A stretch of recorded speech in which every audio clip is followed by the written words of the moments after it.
నీ గోరు తగిలేంత వరకే, ఈ లోపు బ్లడ్ లాగుద్ది, మొత్తం తలంతా నాశనం చేశారు. ఇప్పుడు చేస్తుంది అదే. ఏం జరుగుతా ఉంది?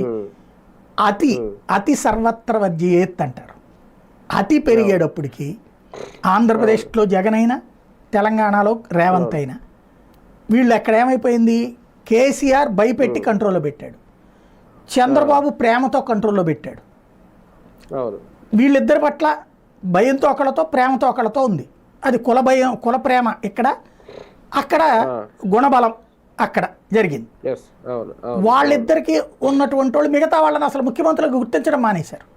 జగన్మోహన్ రెడ్డినైనా, రేవంత్ రెడ్డినైనా. అంతవరకు కూడా బాగానే ఉంది.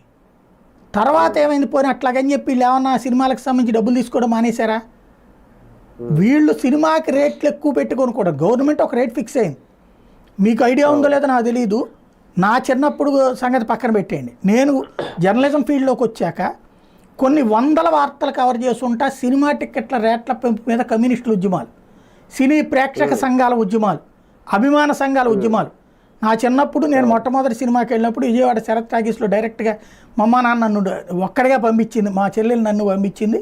ఆ రోజున 50 పైసలు టికెట్, 50 నుంచి 75 పైసలు పెంచితే పెద్ద రచ్చ.